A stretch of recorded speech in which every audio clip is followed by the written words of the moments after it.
بسم اللہ الرحمن الرحیم۔ گمنام ہیرو کے معزز ناظرین السلام علیکم۔ دوستو لائک ضرور کر دیا کریں، شکریہ۔ آئیے چلتے ہیں کہانی کی طرف۔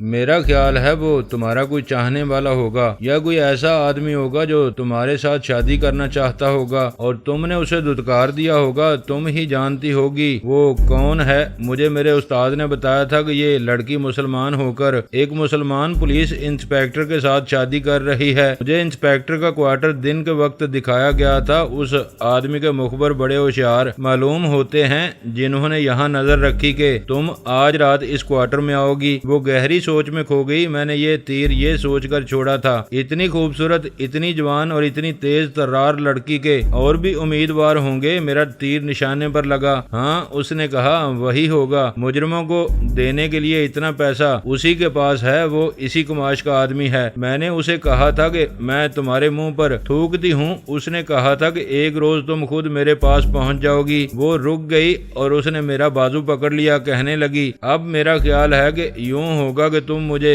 اپنے سردار کے حوالے کرو گے اور وہاں وہ ملیچ موجود ہوگا۔ مجھے دیکھ کر وہ کہکہا لگائے گا اور میرے ساتھ مان مانی کرے گا۔ ایسے ہی ہوگا نا؟ کیا تم میرے ساتھ ایک سودا کر سکتے ہو؟ میں اپنے استاد کے ہاتھوں مجبور ہوں۔ میں نے کہا، بات کرو، کیسا سودا؟ مجھے اپنے استاد یا سردار تک نہ لے چلو۔ اس نے کہا، میں دیکھ رہی ہوں کہ تم سرداروں اور استادوں سے کم نہیں، ان چاروں آدمیوں پر تمہارا حکم چلتا ہے۔ مجھے اپنا سمجھو، آج رات مجھے اپنے پاس رکھو، کل مجھے میرے گھر پہنچا دو، تمہیں کوئی نہیں پکڑے گا۔ تم جتنی رقم مانگو گے تمہیں مل جائے گی۔ میں اپنے ماں باپ سے کہوں گی کہ مجھے 2-3 آدمی اغوا کر کے لے جا رہے تھے، تم راستے میں مل گئے اور مجھے ان لوگوں سے چھڑا لائے۔ میں تمہیں اپنے ماں باپ سے بھی اور اپنی خفیہ پارٹی سے بھی پیسے دلاؤں گی۔ مجھے رقم کا کوئی لالچ نہیں۔ میں نے کہا، میں تمہارے جسم کے ساتھ بھی کوئی دلچسپی نہیں۔ ہاں، میں تمہاری یہ خواہش پوری کر دوں گا کہ تمہیں اپنے سردار کے حوالے نہیں کروں گا اور اپنے پاس رکھوں گا، لیکن اس مقصد کے لیے نہیں جس مقصد کے لیے تم سمجھ رہی ہو۔ میں تمہارے ساتھ یہ وعدہ بھی کرتا ہوں کہ تمہیں اس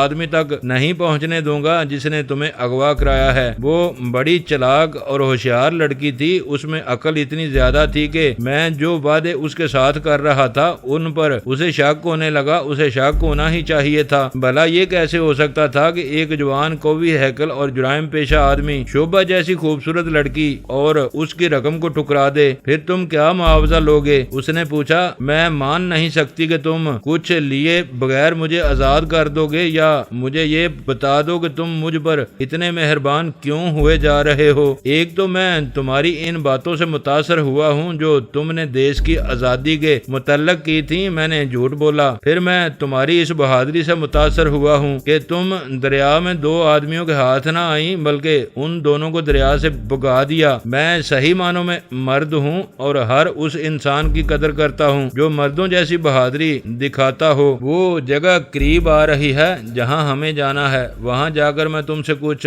اور باتیں پوچھوں گا۔ تم نے میرے دل میں ہندو دیش کی محبت پیدا کر دی ہے۔ میں چاہتا ہوں کہ تم مجھے کچھ بتاؤ، میں بھارت ماتا کے لیے کیا کر سکتا ہوں؟ میں جس راستے پر چلا جا رہا ہوں یہ سیدھا پھانسی کی کوٹڑی تک جاتا ہے۔ اگر مرنا ہی ہے تو میں کیوں نہ اپنی دھرتی کے لیے مروں؟ تم بہت کچھ کر سکتے ہو، شوبھا نے کہا۔ تمہارا جسم ان مہاراجوں جیسا ہے جنہوں نے اس دیش میں حکومت کی تھی۔ میں نے اپنی تاریخ پڑھی ہے۔ میں پرتھوی راج کو اپنا ہیرو سمجھتی ہوں۔ اگر کوئی کہے کہ تم پرتھوی راج ہو اور تم نے دوسرا جنم لیا ہے تو میں کہوں گی کہ یہ بالکل سچ ہے۔ اس درگاہ سے جس میں جمال الدین متولی اور پیر بنا بیٹھا تھا، میل 1.5 میل دور کسی پرانے مندر کے کھنڈر تھے۔ جمال الدین کے گروہ نے مجھے بتایا تھا کہ ان کھنڈروں کے متعلق لوگوں میں عجیب و غریب روایتیں اور حکایتیں مشہور ہیں۔ ایک روایت یہ تھی کہ گناہگاروں کی روحیں ان کھنڈروں میں قید کر لی جاتی ہیں۔ لوگ کہتے تھے کہ رات کو وہاں سے گزرو تو کھنڈروں میں کربناک چیخیں سنائی دیتی ہیں۔ ایک روایت یہ بھی تھی کہ ان کھنڈروں میں ان عورتوں کی روحوں کو آگ میں رکھا جاتا ہے جنہوں نے دنیا میں اپنے خامدوں سے بے وفائی کی اور درپردہ آشنا بنائے رکھے۔ مجھے مجھے بتایا گیا تھا کہ جمال الدین کا گروہ اغوا کی ہوئی عورتوں اور لوٹے ہوئے مال کو ان کھنڈروں میں رکھتا ہے۔ لوگ سورج غروب ہونے کے بعد اس طرف سے گزرتے ہی نہیں تھے۔ میں شعبہ کو ان کھنڈروں میں لے جا رہا تھا۔ میں نے صرف ایک آدمی کو اپنے پاس رکھا، باقی 3 سے کہا کہ وہ اپنے ٹھکانے پر چلے جائیں اور 2 بستر کھنڈروں میں بھیج دیں۔ میں جب اس قدیم مندر کی سیڑھیوں پر چڑھنے لگا تو مجھے ایسے سنائی دیا جیسے کھنڈروں کے اندر 2-3 عورتیں سسکیاں لے رہی ہوں۔ شعبہ ڈر کر میرے ساتھ لگ گئی اور اس نے میرا بازو پکڑ لیا۔ اگر تم ہندو ہو تو تمہیں اپنے دھرم کی قسم ہے کہ مجھے اندر نہ لے جاؤ۔ شعبہ نے رندیائی ہوئی آواز میں کہا، تم نے پہلے ہی اندر 2-3 عورتوں کو قید کر رکھا ہے، وہ رو رہی ہیں۔ مت ڈرو شعبہ، میں نے اپنا بازو اس کی کمر میں ڈال کر کہا، تم تعلیم یافتہ ہو لیکن ان آوازوں کو تم نہیں سمجھ سکی۔ دیکھ نہیں رہی ہو کہ ہوا کتنی تیز چل رہی ہے؟ جب ہوا کے تیز جھونکے ٹوٹی پھوٹی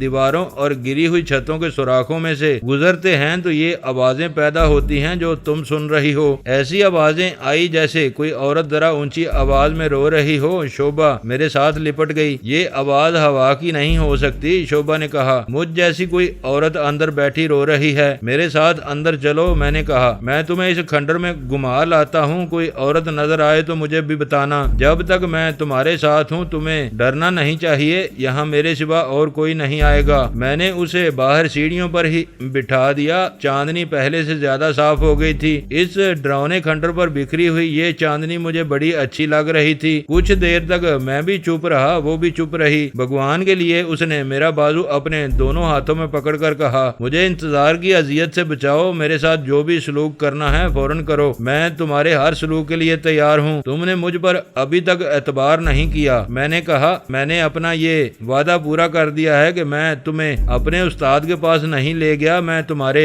ساتھ جو سلوک کروں گا وہ اچھا ہوگا۔ وہ چپ ہو گئی۔ میرے ساتھ جو آدمی آیا تھا میں نے اسے کہا کہ وہ جہاں بھی سونا چاہتا ہے سو جائے۔ اتنے میں ایک آدمی 2 بستر اور ایک لالٹین اٹھائے آ گیا۔ میں نے اسے کہا کہ بستر اور لالٹین یہیں رکھ کر واپس چلے جاؤ۔ میں نے سیڑھیوں کے اوپر جا کر دونوں بستر بچھا دیے اور شعبہ سے کہا کہ اوپر آ جاؤ، اب مجھے بتاؤ کہ میں تمہارے دہشت پسند گروہ میں کس طرح شامل ہو سکتا ہوں۔ میں نے کہا، میرا جسم اور میری جان حاضر ہے، یہ جس کام آ سکتے ہیں انہیں اس کام میں استعمال کرو۔ تم نے مجھے یاد دلایا ہے کہ میں ہندوستان میں سناتنی ہندو ہوں۔ اگر میں تمہیں یہ سنانے بیٹھ جاؤں کہ میں چور اور ڈاکو کس طرح بنا ہوں تو یہ بڑی لمبی کہانی ہوگی۔ تم یہ سمجھ لو کہ میرے لڑکپن میں حالات نے ایسی کروٹ بدلی تھی کہ مجھے گھر سے بھاگنا پڑا اور میں چوروں اور ڈاکوؤں کے ہاں جا پہنچا۔ اب میں سیدھے راستے پر آنا چاہتا ہوں، تم میرا ہاتھ پکڑو اور مجھے سیدھے راستے پر چلاؤ۔ میں پہلے بتا چکا ہوں کہ لڑکی بہت ذہین اور بہت ہوشیار تھی۔ وہ میرے منہ کی طرف دیکھنے لگی، ایسے لگتا تھا جیسے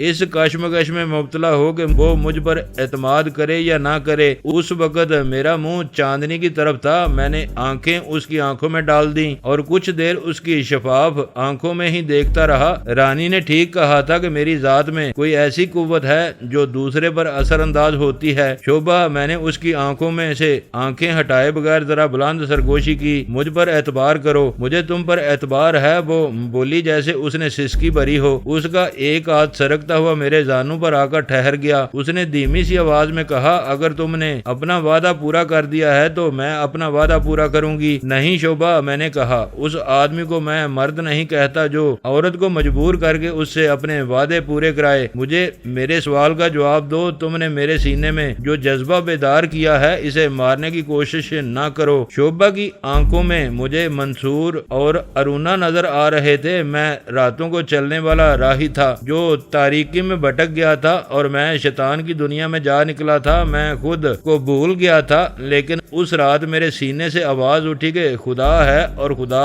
اپنا آپ نیک بندوں کو دکھایا کرتا ہے۔ میں آج اس رات کو یاد کرتا ہوں تو لگتا ہے جیسے خواب دیکھا تھا۔ حالات اس سانچے میں ڈالے جا رہے تھے جو سانچہ ارونا کی خواہشات کے عین مطابق تھا۔ مجھے صاف نظر آنے لگا تھا کہ انسپیکٹر منصور کے سینے میں ایمان کی ذرا سی بھی رمق باقی رہ گئی تو وہ شعبہ سے کٹ جائے گا اور ارونا کے پاس چلا جائے گا۔ اگر میں کہوں کہ یہ حالات میں نے پیدا کیے تھے تو یہ بالکل جھوٹ ہوگا۔ میں اغوا کر سکتا تھا، میں ڈاکہ ڈال سکتا تھا اور میں قتل کر سکتا تھا۔ حالات جس طرح میرے رخ پر چلے آ رہے تھے وہ خدائی کرشمہ تھا۔ میرے میرے تو وہم و گمان میں بھی نہ تھا کہ یہ ہندو لڑکی منصور کو دھوکہ دے رہی تھی۔ اس انکشاف پر میرے دماغ نے جس خوبی سے کام کیا وہ بھی میرا کمال نہیں تھا۔ معلوم نہیں ارونا نے کتنی راتیں خدا کے حضور روتے ہوئے گزاری تھی، معلوم نہیں کب سے وہ خدا کے حضور ماتھا رگڑ رہی تھی۔ مجھے ماننا پڑا کہ اللہ کی عبادت کرنے والوں کو اللہ نظر انداز نہیں کیا کرتا۔ ارونا کا خدا میری مدد کر رہا تھا۔ ہمارے گروہ میں مسلمان بھی ہیں اور 2 سکھ بھی۔ شوبھا نے یوں کہنا شروع کر دیا جیسے میں نے اسے ہپناٹائز کر لیا ہو، لیکن مسلمانوں اور سکھوں کو ہم نے دھوکے میں رکھا ہوا ہے۔ ہندوستان میں ہندو راج ہوگا، یہ تو میں تمہاری زبان سے پہلے بھی سن چکا ہوں۔ میں نے کہا ہم ہندو لڑکیوں کو بھی ٹریننگ دے رہے ہیں۔ تم نے دیکھ لیا ہے کہ میں دریا میں کس طرح کودی، تمہارے 2 آدمیوں کو کس طرح بگایا اور کس طرح میں دریا میں تیرتی رہی تھی۔ یہ اس ٹریننگ کا کمال ہے جو ہندو لڑکیوں کو دی جا رہی ہے۔ ہمارے سیاسی لیڈر انگریزوں کے ساتھ سیاست کی جنگ لڑ رہے ہیں جس میں وہ کامیاب نہیں ہو سکیں گے۔ اسی خطرے کو دیکھتے ہوئے ہمارے کچھ لیڈر اس جنگ کو ضروری سمجھتے ہیں جو ہم لڑ رہے ہیں، لیکن کس طرح؟ میں نے کہا کچھ مجھے بھی تو بتاؤ۔ میرا گروہ 2 انگریزوں کو قتل کر چکا ہے، شوبھا نے کہا۔ میرے گروہ نے ریلوے کی ایک برانچ لائن کے نیچے ڈائنامائٹ رکھا تھا، لیکن یہ وقت سے پہلے پھٹ گیا۔ ریل کی پٹری تو اکھڑ گئی، لیکن جس ریل گاڑی کو تباہ کرنا تھا وہ ابھی دور تھی، قریب آ کر رک گئی اور صاف بچ گئی۔ اس نے ایسے کچھ اور کارنامے سنائے اور کہا کہ واسرائے دلی سے شملہ جایا کرتا ہے، اس کی ریل گاڑی کو راستے میں تباہ کرنا ہے۔ میں نے اسے ایسے مشورے دیے جو اسے بہت پسند آئے۔ میں ضروری نہیں سمجھتا کہ آپ کو یہ ساری تفصیلات سناؤں۔ آپ کی دلچسپی کی بات یہ ہے کہ وہ بار بار کہتی تھی کہ ہندوستان میں ہندو راج ہوگا اور مسلمانوں کو اچھوت بنا کر رکھا جائے گا، اور ہندوستان مسلمانوں کا نہیں ہندوؤں کا دیش ہے۔ اس کا مجھ پر یہ اثر ہوا کہ میرے اندر ایک مسلمان بیدار ہو گیا، لیکن اس ہندو لڑکی کے سامنے میں ہندو ہی بنا رہا۔ میں نے اس سے بہت سی معلومات لے لیں۔ اس نے مجھے اپنے 2 خفیہ اڈے بھی بتا دیے۔ پولیس کا ایک شعبہ صرف دہشت پسندوں کو پکڑنے پر لگا ہوا ہے، شعبہ نے کہا۔ انسپیکٹر منصور کو بنگال سے بلا کر اس شعبے میں لگایا گیا ہے۔ اس نے آتے ہی ہمارے ایک آدمی کو گرفتار کر لیا اور اسے عمر قید ہو گئی۔ میں نے منصور کے ساتھ اس طرح دوستی پیدا کر لی جیسے میں اس کی محبت کا شکار ہو گئی ہوں۔ یہ میری استادی اور اداکاری تھی کہ میں نے اسے اپنا غلام بنا لیا، اسے شراب بھی پلائی اور اپنا انداز ایسا رکھا جس سے وہ سمجھتا رہا کہ میں اس کے اشاروں پر ناچ رہی ہوں، لیکن حقیقت یہ تھی کہ وہ میری انگلیوں پر ناچ رہا تھا۔ اسے میں اس سطح پر لے آئی تھی کہ کوئی مخبر اسے ہمارے گروہ کی یا گروہ کے کسی آدمی کی خبر دیتا تو منصور مجھے بتا دیا کرتا تھا، میں اس آدمی کو خبردار کر دیتی تھی۔ اس کے تو وہم و گمان میں بھی نہ تھا کہ میں خود اس گروہ کی سرگرم رکن ہوں جس کی سرگرمیوں کو ختم کرنا اس کی ڈیوٹی ہے۔ ایک روز اس نے مجھے کہا تھا کہ اس کی ترقی رکی ہوئی ہے، اگر وہ دہشت پسندوں کے گروہ کو توڑ دے تو وہ DSP ہو جائے گا۔ میں نے اسے کہا کہ میں مسلمان ہو کر اس کے ساتھ شادی کرنے کو بے تاب ہوں۔ اس نے فوراً میری تجویز قبول کر لی اور اپنی بیوی سے وہ بے رخی برتنے لگا۔ مختصر یہ کہ میں نے اسے کسی کام کا نہ چھوڑا۔ آج رات اس نے مجھے اپنے گھر کھانے پر مدعو کیا تھا۔ اس نے میرا اسلامی نام بھی رکھ لیا تھا۔ 3-4 دنوں سے وہ مجھے شبانہ کہتا تھا۔ میں باتوں باتوں میں اس کے گروہ کا ممبر بن گیا اور ہم دونوں وہیں سو گئے۔ صبح آنکھ کھلی تو وہ میرے پاس بیٹھی مجھے دیکھ رہی تھی۔ میں اٹھ بیٹھا۔ اب مجھے تم پر اعتبار آ گیا ہے، اس نے کہا۔ میں ساری رات سوئی نہیں۔ یہ ڈر مجھے بے حال کرتا رہا کہ میری آنکھ لگ جائے گی تو تم مجھے دبوچ لو گے، لیکن تم نے پرواہ تک نہ کی اور گہری نیند سوئے رہے۔ تم نے یہ بھی نہ سوچا کہ میں سوتے میں تمہیں تمہارے ہی چاقو سے قتل کر سکتی ہوں۔ تم نے مجھ پر اعتبار کیا ہے، اب بتاؤ مجھے کہاں لے جاؤ گے؟ آج کا دن تم یہیں رہو گی، میں نے کہا۔ مجھے تمہاری حفاظت کرنی ہے۔ رات کو کسی وقت تمہیں یہاں سے لے جاؤں گا اور تمہارے گروہ کے لیڈر سے ملوں گا۔ میں تمہیں اپنے لیڈر سے ملوا دوں گی، اس نے کہا۔ اسے مجھ پر پوری طرح اعتبار آ گیا تھا، جس کی سب سے بڑی وجہ تو یہ تھی کہ میں نے رات کو اس کے ساتھ وہ سلوک نہیں کیا جس کی اسے توقع تھی، چونکہ صبح طلوع ہو چکی تھی، اس لیے اسے باہر بٹھائے رکھنا ٹھیک نہیں تھا۔ اس نے 2-3 مرتبہ کہا کہ میں اسے اس کے گھر لے چلوں۔ میں نے اسے کہا تھا کہ اسے اپنے استاد اور اس آدمی سے جس نے اسے اغوا کرایا ہے بچا کر رکھنا چاہتا ہوں۔ میں اسے کھنڈر کے اندر لے گیا۔ تمہیں آج کا دن یہیں گزارنا پڑے گا، میں نے اسے کہا۔ میرا ایک آدمی یہاں موجود رہے گا، تمہارے لیے کھانا مہینہ یہیں آ جائے گا، کوئی تمہارے قریب نہیں آئے گا، لیکن شعبہ یاد رکھو تم نے اگر یہاں سے بھاگنے کی کوشش کی تو نہ صرف یہ کہ تم بھاگ کر کہیں جا نہیں سکو گی، بلکہ تمہیں پکڑ کر ان دونوں درندوں کے حوالے کر دیا جائے گا جن سے میں تمہیں بچانے کی کوشش کر رہا ہوں۔ ہو سکتا ہے کہ میں سارا دن تمہارے پاس نہ آؤں، ڈرنا اور گھبرانا نہیں، خواہ رات ہو جائے آؤں گا تو میں ہی آؤں گا اور کوئی نہیں آئے گا۔ اس نے مجھے یقین دلا دیا کہ وہ نہیں بھاگے گی۔ اس نے میرا ہاتھ چوم کر کہا کہ وہ مجھے اپنا محافظ سمجھتی ہے اور میری طرف سے اسے دھوکے کی توقع نہیں ہونی چاہیے۔ میں نے اپنے اس آدمی کو بلایا جسے رات بھر ان کھنڈروں میں رکھا تھا۔ میں نے اسے کہا کہ وہ سارا دن یہیں رہے اور اس لڑکی کا خیال رکھے، لیکن اس کے قریب جانے کی کوشش نہ کرے۔ میں آپ کو بتا چکا ہوں کہ رانی نے مجھے ان لوگوں میں بڑی اونچی حیثیت دے دی تھی، یہ سب مجھ سے ڈرتے تھے۔ میں اس آدمی کو وہاں چھوڑ کر درگاہ کی طرف چلا گیا۔ خانو استاد جمال الدین نے مجھے کہا رات خوب عیش میں گزری، بال کے بتاتے ہیں کہ تم چاند کا ٹکڑا اٹھا لائے ہو، ہمارے پاس مال کب آئے گا؟ جمال بھائی، میں نے اس کی آنکھوں میں آنکھیں ڈال کر کہا نہ میں نے عیش کی ہے نہ تم عیش کرو گے، یہ تمہاری ولایت ہے۔ میں نے تم سے وعدہ کیا تھا کہ میں اپنے طور پر کوئی واردات نہیں کروں گا، اگر کروں گا تو مال پہلے تمہارے پاس آئے گا، لیکن اس لڑکی کا معاملہ جدا ہے، تم دیکھ لینا یہ لڑکی کہاں جاتی ہے۔ رانی کو معلوم ہے تمہارے ساتھ کوئی دھوکہ فریب نہیں ہوگا، یہ خیال رکھنا لڑکی تک پہنچنے کی نہ کوشش کرنا نہ کوشش کروانا۔ جمال الدین خاموش ہو گیا اور اس کے ہونٹوں پر کھسیانی سی مسکراہٹ آ گئی۔ مجھے اب اپنی اسکیم کو مکمل کرنا تھا اور یہ بڑا ہی مشکل کام تھا۔ میری مجبوری یہ تھی کہ کوئی ایسا نہ تھا جس سے میں مشورہ لیتا۔ میں دن بھر سوچ سوچ کر اپنے دماغ کا عرق نکالتا رہا۔ دن کے پچھلے پہر میں شوبھا کو دیکھنے چلا گیا، وہ مطمئن تھی، اسے بڑا اچھا کھانا کھلا دیا گیا تھا، اس کے چہرے پر تذبذب تھا، خوف نہیں تھا۔ میں اس کے قریب بیٹھا تو وہ سرک کر میرے ساتھ آ لگی۔ تم نے مجھے اپنا نام نہیں بتایا، شوبھا نے کہا۔ میں نے پوچھا بھی نہیں، ایسے لگتا ہے جیسے تم نے مجھ پر جادو کر دیا ہے، میں تمہیں انعام دینا چاہتی ہوں۔ میں نے اسے بڑی گہری نظر سے دیکھا جسے آپ گورنا کہہ سکتے ہیں۔ وہ چپ ہو گئی، میں نے اور کچھ نہ کہا۔ اس کی ذہنی کیفیت کچھ ایسی ہو گئی تھی جیسے مجھے گوشت پوست کا انسان نہیں سمجھ رہی۔ اس کا اندازہ مجھے اس سے ہوا کہ پہلے تو اس نے میرے ننگے بازوؤں پر آہستہ آہستہ ہاتھ پھیرے، پھر اس کا ایک ہاتھ میرے سر کے بالوں پر چلا گیا اور وہاں سے سرکتا ہوا میرے گالوں پر آ گیا، پھر اس نے انگلیوں سے دبا دبا کر میرے جسم کو محسوس کرنا شروع کر دیا۔ وہ غالباً دیکھ رہی تھی کہ میں مٹی یا پتھر کا بت تو نہیں، میں مٹی کا بت نہیں تھا، میں ایک گناہگار آدمی تھا۔ یہ میں ہی جانتا ہوں کہ اس قدر دلکش اور جوان لڑکی کے پاس ایک کھنڈر میں بیٹھ کر میں نے خود کو پتھر کا بت کس طرح بنا لیا تھا۔ مجھے آج تک یاد ہے کہ میرا جسم تپنے لگا تھا، لیکن مجھے یہ یاد نہیں کہ میں نے اپنے آپ کو پتھر کیوں بنا لیا تھا۔ میں آج بھی اس سوال کا جواب نہیں دے سکتا۔ میں اتنا ضرور کہوں گا کہ انسان کی ذات میں اور اس کے وجود میں ایک قوت موجود ہے جسے انسان اپنے قابو میں کر لے تو پہاڑوں کو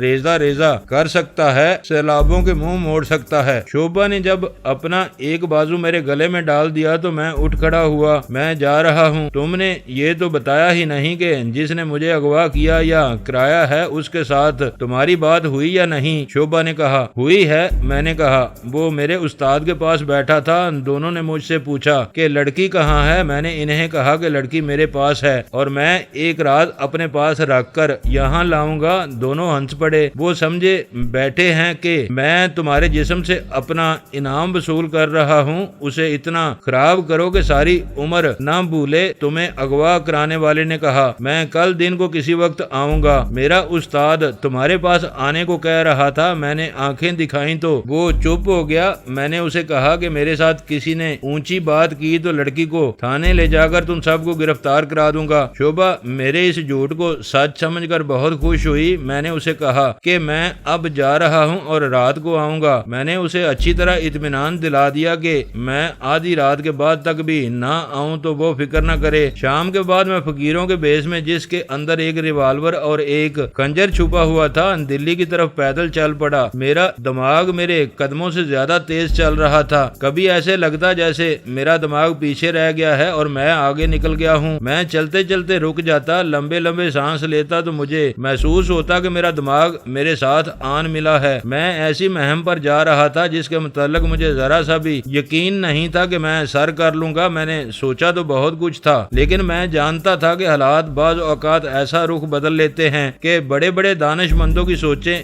آندھی میں تنکے کی طرح اڑ جاتی ہیں۔ میں آندھی میں دیا جلانے کی کوشش کر رہا تھا۔ میں انسپیکٹر منصور کا سامنا کرنے اس کے گھر جا رہا تھا۔ وہاں کا ماحول اس لیے میرے خلاف ہو سکتا تھا کہ ہم گزشتہ رات منصور کو ایک درخت کے ساتھ باندھ آئے تھے اور اس کے ساتھ جو لڑکی تھی اسے اٹھا لائے تھے۔ معلوم نہیں منصور کو کس نے کھولا تھا، کسی نہ کسی نے تو کھول دیا ہوگا۔ وہ سڑک تھی جس کے ارد گرد کوارٹر اور بنگلے تھے۔ مجھے معلوم نہیں تھا کہ انسپیکٹر منصور نے تھانے میں رپورٹ دی تھی یا اس نے یہ واردات ہضم کر لی تھی۔ یہ بھی تو ہو سکتا تھا کہ لڑکی کا باپ اور بھائی منصور کے سر جا چڑھے ہوں کہ ہماری بیٹی تمہارے گھر میں آئی تھی، وہ کہاں ہے۔ مجھے اس سے کوئی غرض نہیں تھی کہ کس نے کیا کیا یا کہا ہوگا۔ مجھے ڈر صرف یہ تھا کہ میں جب منصور کے گھر جاؤں گا تو وہاں کہیں پولیس نہ بیٹھی ہو۔ مجھے بہرحال وہاں جانا تھا۔ انہی سوچوں میں کھویا ہوا میں جمنا کے پل سے گزر گیا اور کچھ دیر بعد میں منصور کے سرکاری کوارٹر سے ذرا دور اسی جگہ کھڑا تھا جہاں میں گزشتہ رات شوبھا کو اغوا کرنے کے لیے آن کھڑا ہوا تھا۔ زیادہ دیر کھڑا رہنا خطرے سے خالی نہیں تھا۔ وہاں کوئی مخبر بھی ہو سکتا تھا اور پولیس کا کوئی آدمی بھی وقت آدھی رات سے کچھ پہلے کا تھا۔ میں فقیروں اور درویشوں کی چال چلتا منصور کے کوارٹر کی طرف بڑھنے لگا۔ سڑک پر ایک آدمی چلا آ رہا تھا۔ میں اس کی طرف چل پڑا۔ قریب پہنچ کر میں اس کے راستے میں رک گیا اور اسے روک کر اس کی پیٹھ پر تھپکی دی اور کہا، بھلا حسین، فقیروں کو 2 آنے دے جا، اللہ تیری مراد پوری کرے گا۔ اس نے جیب میں ہاتھ ڈالا اور ایک پیسہ میرے ہاتھ میں دے کر چل پڑا۔ میں نے اس کے کندھے پر ایک اور تھپکی دے کر کہا، جا تیری ہر مراد پوری ہوگی، تو نے درویش کو 1 پیسہ نہیں 1 روپیہ دیا ہے۔ میں اس کو جاتے دیکھتا رہا۔ وہ جب نظروں سے اوجھل ہو گیا تو میں منصور کے کوارٹر کی طرف چل پڑا۔ چاندنی خطرناک حد تک شفاف تھی۔ میں نے منصور کے گھر کے ارد گرد ایک چکر لگایا لیکن اپنے آپ کو چھپانے کی کوشش نہ کی۔ وہ اس لیے نہ کی کہ مجھے کوئی کھل کر چلتے دیکھ لیتا تو سمجھتا کہ کوئی فقیر چلا جا رہا ہے۔ دوستو ویڈیو کو لائک ضرور کر دیا کریں۔ پاکستان پائندہ باد۔ معزز ناظرین، اپنا خیال رکھیے گا اور اپنے اس چینل کا بھی شکریہ۔